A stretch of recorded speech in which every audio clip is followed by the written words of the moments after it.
Saudara-saudari yang terkasih, kita jumpa lagi dalam Pelita Hati hari ini, Minggu tanggal 12 Februari 2023, hari Minggu biasa yang ke-6. Bersama saya Roma Thomas Suratno, SC dari Paroki Cilandak, Jakarta Selatan, mendengar dan merenungkan sabda Tuhan, yakni firman Tuhan yang tersurat dalam Injil Matius, bab atau pasal 5, ayat 17 sampai dengan 22a, 27 sampai dengan 28, 33 sampai dengan 34a, dan ayat 37.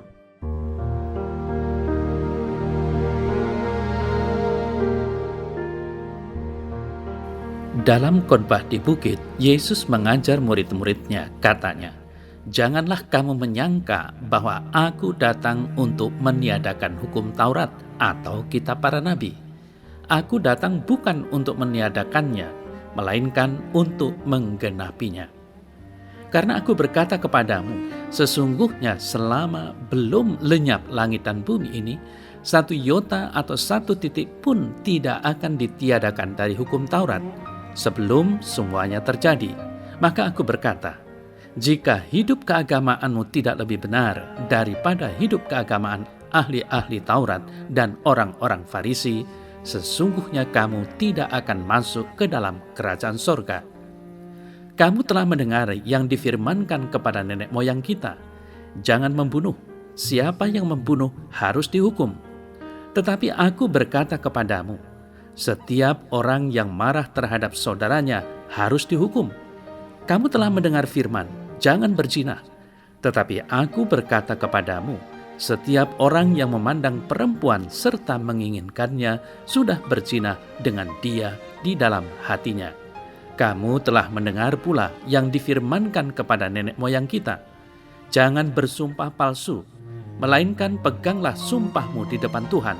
Tetapi aku berkata kepadamu, janganlah sekali-kali bersumpah baik demi langit, karena langit adalah tahta Allah, maupun demi bumi, karena bumi adalah tumpuan kakinya, ataupun demi Yerusalem, karena Yerusalem adalah kota raja besar. Janganlah juga engkau bersumpah demi kepalamu, karena engkau tidak berkuasa memutihkan atau menghitamkan sehelai rambut pun. Jika ya, hendaklah kamu katakan ya, jika tidak, hendaklah kamu katakan tidak. Apa yang lebih daripada itu berasal dari si jahat."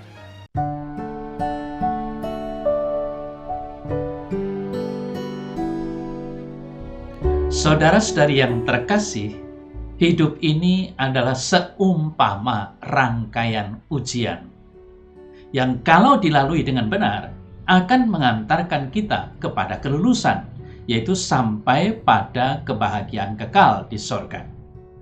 Warta Injil hari ini menampilkan sosok Tuhan Yesus sebagai guru yang sempurna, yang mengajarkan kepada kita petunjuk dan tips yang jitu agar kita bisa lulus dalam ujian hidup ini. Yesus pun tak hanya mengajar, namun memberikan contoh bagaimana melaksanakan petunjuk itu agar kita menjadi paham.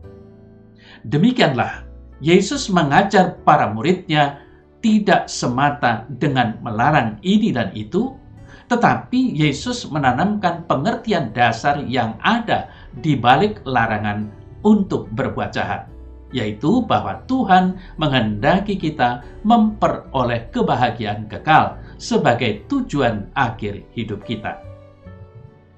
Saudara-saudari yang terkasih, 2 minggu yang lalu ketika kita mendengar warta tentang sabda bahagia, Yesus berkata, "Berbahagialah orang yang miskin di hadapan Allah. Merekalah yang empunya kerajaan sorga," dan seterusnya. Seolah mau mengatakan, kalau kamu mau bahagia, lakukanlah ini. Juga Yesus mengajarkan inti yang terpenting yang menjiwai seluruh hukum Taurat, yaitu hukum kasih. Kasihilah Allah dan kasihilah sesamamu manusia. Inilah hukum yang terutama dan yang pertama, yang padanya tergantung seluruh hukum Taurat dan kitab para nabi. Singkat kata, saudara-saudari yang terkasih, kalau kita sungguh mengasihi Tuhan dan sesama, maka kita tidak akan berbuat yang jahat. Sehubungan dengan warta yang kita dengar hari ini, jangankan membunuh orang, membenci atau berkata kasar kepada orang lain juga tidak dilakukan. Sebab kita tahu itu jelas melanggar kasih kepada Tuhan yang telah menciptakan mereka, dan melanggar kasih kepada sesama yang juga dikasihi Tuhan. Demikian juga saudara-saudari yang terkasih, kalau kita sungguh mengasihi Tuhan dan sesama, selayaknya kita menjunjung tinggi martabat diri kita sendiri dan sesama kita, antara lain dengan menjaga kemurnian jiwa dan tubuh. Sebab perbuatan zina dengan tubuh diawali dengan perbuatan zina di dalam hati, karena menempatkan kesenangan daging di atas cinta kasih yang tulus antara pria dan wanita, sebagaimana dikehendaki oleh Allah. Lagi, saudara-saudari yang terkasih, kalau kita sungguh mengasihi Tuhan dan sesama, tentu kita menjaga dan menghormati janji perkawinan. Sebab dengan suami atau istri kita telah berjanji di hadapan Tuhan bahwa kita akan meniru teladan kasih Tuhan sendiri yang tidak mungkin tidak setia kepada jemaatnya. Sungguh, hukum Kristus yang terutama, yaitu kasih kepada Tuhan dan sesama, membuat pesan Injil hari ini menjadi lebih mudah dipahami. Kasih kepada Allah dan sesama menjadi petunjuk dan tolok ukur yang nyata untuk menilai semua perkataan dan perbuatan kita. Apakah semua itu dapat mengarahkan kita kepada kebahagiaan kekal di surga atau belum? Saudara-saudari yang terkasih, semasa hidupnya di dunia, Yesus sendiri secara sempurna telah mengasihi Allah Bapanya dan mengasihi sesamanya. Dengan menggenapi hukum kasih itulah, Yesus menggenapi hukum Taurat dan kitab para nabi. Santo Agustinus dan Santo Yohanes Chrysostomus mengajarkan tentang dua arti Yesus menggenapi hukum Taurat, yaitu pertama, menambahkan apa yang sebelumnya tidak diajarkan oleh hukum Taurat. Lalu yang kedua, melakukan apa yang diajarkan oleh hukum tersebut. Santo Yohanes Chrysostomus menjelaskan bahwa yang ditambahkan oleh Yesus adalah iman yang tidak dapat disampaikan oleh huruf-huruf dalam hukum Taurat itu. Nah, saudara yang terkasih, iman yang diajarkan oleh Yesus sebagai dasar seluruh hukum Taurat adalah iman akan kehidupan dan kebahagiaan kekal yang dicapai melalui kasih kepada Allah dan kasih kepada sesama. Demi mengasihi Allah dan sesama inilah, Yesus meminta agar kita hidup jujur apa adanya, tulus, murni, rendah hati, dan sederhana. Namun, saudara-saudari yang terkasih, sebagai guru yang sempurna, Yesus tidak memaksakan hukumnya ini kepada manusia. Kita dapat menepatinya dan dapat memilih untuk berlaku setia, tetapi juga sebaliknya. Api dan air telah ditaruh Tuhan di hadapanmu. Kepada apa yang kau kehendaki dapat kau ulurkan tanganmu. Hidup dan mati terletak di depan manusia. Apa yang dipilih akan diberikan kepadanya. Putra Sirah 15 ayat 16 sampai dengan 17. Begitu besarnya kasih dan kebijaksanaan Tuhan, sehingga Ia memberikan kebebasan kepada kita untuk memutuskan apa yang kita kehendaki dalam hidup ini, dan Ia menghormati keputusan kita itu. Namun demikian, saudara-saudari yang terkasih, tidak benar kalau dikatakan Tuhan menyuruh orang menjadi jahat. Dan dengan demikian secara aktif merencanakan sejumlah orang untuk masuk neraka.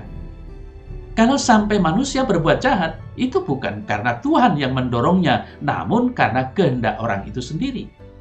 Tuhan Sang Kebenaran tidak mungkin mendorong orang berbuat yang tidak benar, meski Ia memberikan kebebasan kepada manusia untuk memutuskan apa yang dikehendakinya.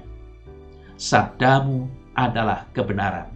Kita lantunkan dalam Mazmur hari ini, hukum-Mu kebebasan. Demikianlah saudara saya yang terkasih, Sabda Tuhan menyatakan bahwa orang-orang yang memegang peringatan-peringatannya dan hidup menurut hukumnya sebagai orang-orang yang berbahagia. Mereka akan memandang keajaiban-keajaiban hukumnya. Dan jika kita memegang petunjuk-petunjuk ketetapan Allah sampai saat terakhir dan dengan segenap hati memeliharanya, Allah akan menyediakan hadiahnya, yaitu apa yang tidak pernah dilihat oleh mata dan tidak pernah didengar oleh telinga dan yang tidak pernah timbul di dalam hati manusia. Semua yang disediakan Allah untuk mereka yang mengasihi Dia. 1 Korintus 2 ayat 9. Betapa besar kasih Tuhan yang dijanjikannya kepada kita. Terpujilah Tuhan.